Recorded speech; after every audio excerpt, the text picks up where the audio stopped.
Hello students, థర్మోడైనమిక్స్లో already చాలా topics మనం discuss చేసాం. Second law and third law of thermodynamics ఇప్పుడు చూద్దాం. చాలా సింపుల్గా ఉంటాయి. జనరల్ ఎగ్జాంపుల్స్తో ఎక్స్ప్లెయిన్ చేస్తాను. First law of thermodynamics already చూడండి. అలాగే ఎంట్రోపీ వీడియో చూడకుండా ఇది చూస్తే అర్థం కాదు. ఎంట్రోపీ కంపల్సరీ చూడండి, ఎందుకంటే ఇందులో ఎంట్రోపీ ఇన్వాల్వ్ అయి ఉంటుంది కాబట్టి.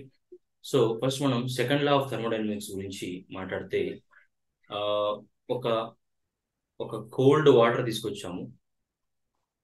అది దానంతటా అదే హీట్ అవుతుందా వితౌట్ యూజింగ్ ఎనీ ఎనర్జీ? చెప్పండి, ఆలోచించి చెప్పండి.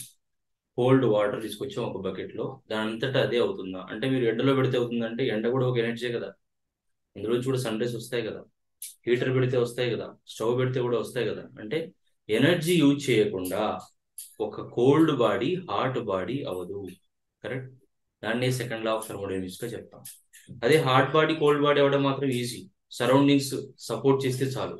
సరౌండింగ్స్ కనుక కూల్ గా ఉంటే ఆ సరౌండింగ్స్ తో ఈ ఎనర్జీని ట్రాన్స్ఫర్ చేసుకొని హాట్ బాడీ కోల్డ్ బాడీ అవ్వడం చాలా కామన్. హాట్ వాటర్ మీరు పెట్టి కాస్త లేట్ అయిపోయినా అవి కోల్డ్ అయిపోతాయి.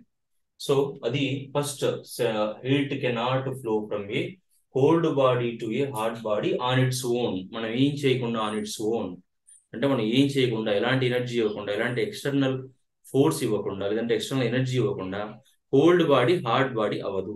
రైట్? అది ఒకటి సెకండ్ లా ఆఫ్ థర్మోడైనమిక్స్ లో వన్ ఆఫ్ ద పాయింట్. దీన్ని సెకండ్ లా ఆఫ్ థర్మోడైనమిక్స్ అంటారు, సెకండ్ ని అంటారు, థర్డ్ ని అంటారు. మీరు ఏవైనా రెండు రాస్తే సరిపోతుంది 2 మార్క్స్ కి. రైట్? సో నెక్స్ట్ చూడండి.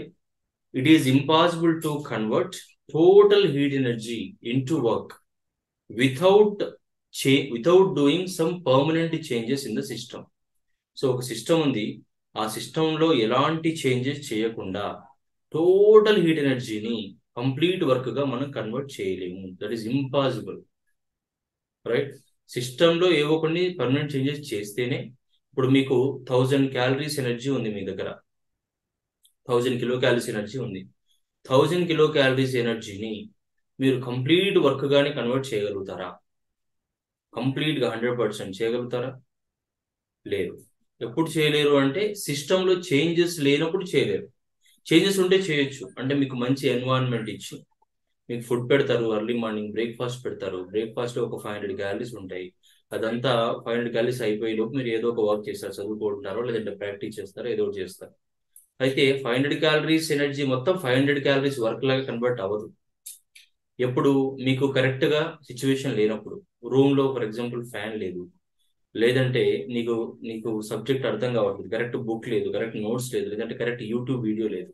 అప్పుడు ఏమవుతుంది? 500 లో ఒక 300 మాత్రమే అది యూస్ఫుల్ వర్క్ గా ఉంటుంది, మిగిలిన 200 అవ్వదు.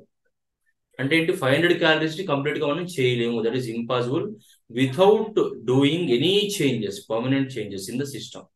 సో అది కూడా second law of thermodynamics. And third one, అందుకే ఎంట్రోపీ అని చెప్పాను కదా మీకు ఇంతకు ముందు. ఎంట్రోపీకి చెప్పేటప్పుడు 2 ఎగ్జాంపుల్స్ చెప్పాను మీకు.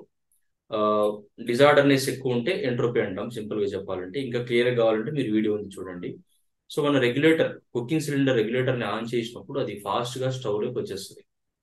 సో కుకింగ్ సిలిండర్ లో ఉన్న గ్యాస్ ఒక కేసు అయితే, బయటకు వచ్చిన తర్వాత ఇంకో కేసు.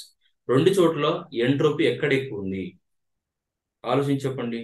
డిజార్డర్నెస్ ఎక్కడ ఎక్కువ ఉంటే అక్కడ ఎంట్రోపీ ఎక్కువ ఉన్నట్టు. కుకింగ్ సిలిండర్ లో ఆర్డర్ గానే ఉంది, ఎందుకంటే మనం క్లోజ్ చేసాం కాబట్టి. బయటకు వచ్చాక గ్యాస్ మొత్తం అక్కడే ఉంటుందా? మొత్తం స్ప్రెడ్ అయిపోతుంది. ఎక్కువ స్ప్రెడ్ అవుతుందంటే ఎక్కువ ర్యాండమ్నెస్ ఉంది, ఎక్కువ ర్యాండమ్నెస్ ఉందంటే ఎక్కువ ఎంట్రోపీ ఉంది కదా.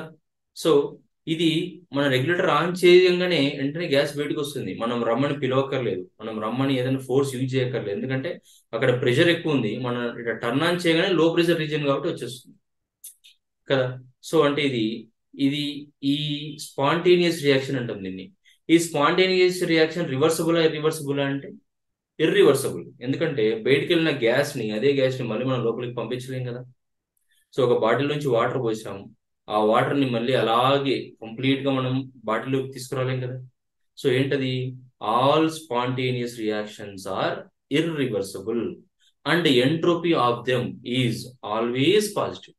ఎంట్రోపీ పెరుగుతుంది అంటే ర్యాండమ్నెస్ పెరుగుతుంది, అంతే కదా. గ్యాస్ సిలిండర్ ని ఆన్ చేసాం, గ్యాస్ స్టవ్ నుంచి గ్యాస్ సిలిండర్ లోంచి స్టవ్ లోకి గ్యాస్ వస్తుంది అంటే అది స్పాంటేనియస్ రియాక్షన్. అంటే ఎంట్రోపీ ఏమైంది? ఇంక్రీజ్ అయింది. ఇది రివర్సబులా ఇరివర్సబులా? irreversible. So all spontaneous reactions are irreversible and change in entropy of them is always positive. ఈ మూడిట్లో ఏవైనా రెండు గుర్తుపెట్టుకుంటే చాలు. థర్డ్ లా ఆఫ్ థర్మోడైనమిక్స్ చాలా చాలా చాలా ఇంపార్టెంట్. మీకు ఒక చిన్న ఎగ్జాంపుల్ చెప్తే అర్థమవుతుంది. ఒక ఐస్ వాటర్ ఉంది ఫర్ ఎగ్జాంపుల్. అంటే మనం ఇక్కడ తీసుకునేది అంటే pure and perfect crystalline solid తీసుకుంటాం.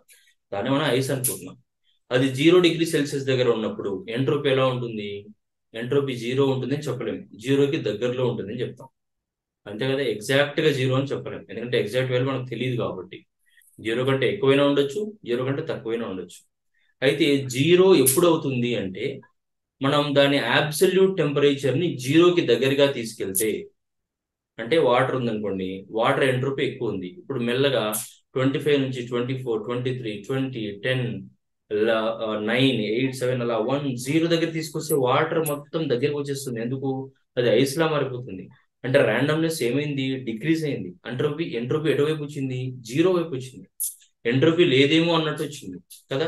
అంటే అబ్సల్యూట్ టెంపరేచర్, టెంపరేచర్ ఎంత డిక్రీజ్ చేస్తే అంత ఎంట్రోపీ తగ్గిపోతూ 0 దగ్గరికి వస్తుంది. సో ఇక్కడ ఏముంది? The entropy of a pure and perfectly crystalline substance approaches 0. Entropy of a pure and perfect crystalline substance అంటే ఐస్ అనుకుంటున్నాం మనం. అప్రోచెస్ 0 అంటే 0 దగ్గరికి వెళ్తుంది, అంటే ఎంట్రోపీ 0 అవబోతుంది. ఎప్పుడు? As the temperature approaches absolute 0. Temperature కూడా అబ్సల్యూట్ 0కి దగ్గరికి వస్తూ ఉంటే, so entropy will become 0, right? Not exactly 0, it approaches 0 when temperature is approaching absolute 0.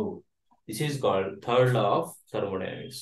చాలా సింపుల్, అర్థం చేసుకొని చదివి ఒకసారి ప్రాక్టీస్ తో వచ్చేస్తుంది. Okay, all the best.